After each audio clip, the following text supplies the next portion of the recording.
Charles Sumner was born in Boston in 1811. Although his parents had grown up in poverty, by the time Sumner was born, his father, Charles P. Sumner, had become a wealthy lawyer, and Charles grew up very well off.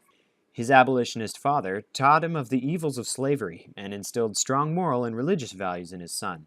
Charles P. Sumner was an idealist that envisioned a society where people are treated equally and everyone has the opportunity to achieve success. Charles Sumner graduated from Harvard Law School in 1834. After traveling to Europe in 1837, he returned to America in 1840 to continue lecturing at Harvard. During this time, he became friends with Henry Wadsworth Longfellow, a popular American poet.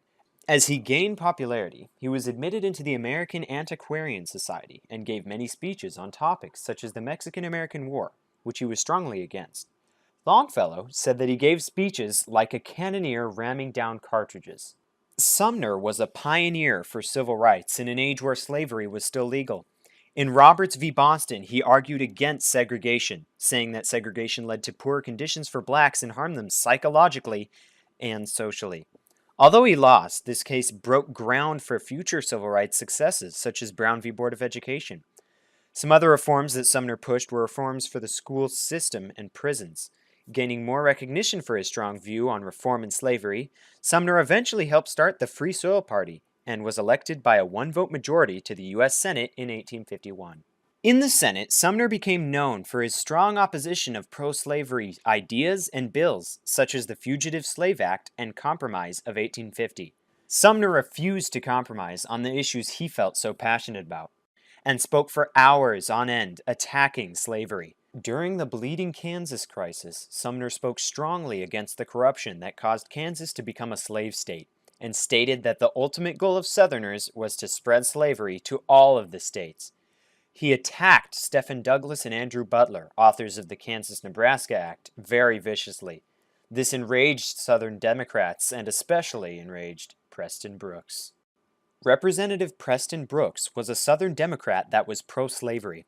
He hated how Sumner had attacked Andrew Butler, his cousin, and his home state of South Carolina. He intended to challenge Sumner to a duel, but Representative Lawrence M. Keitt, also a pro-slavery Democrat, told him that Sumner was a drunk and lacked class and didn't even deserve a chance at a duel. Due to this, Brooks concluded that an outright physical attack would be more appropriate. On May 22nd, Brooks confronted Sumner in the Senate chambers. Mr. Sumner, I have read your speech twice over carefully. It is a libel on South Carolina and Mr. Butler, who is a relative of mine. With that, he began to brutally beat Sumner with his gold-tipped wooden cane.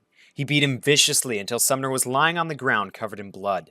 It was truly a violent and bloody scene. Charles Sumner was incredibly influential in U.S. history. Though he is most known for his beating, his work fighting against slavery laid the groundwork for future abolitionist court cases. And even his beating highlighted the vast divide between the North and South, showing that there was no peaceful resolution to slavery. His school and prison reforms were very beneficial to society. His ideals for equality and equal opportunity for all are the ideals of modern-day America.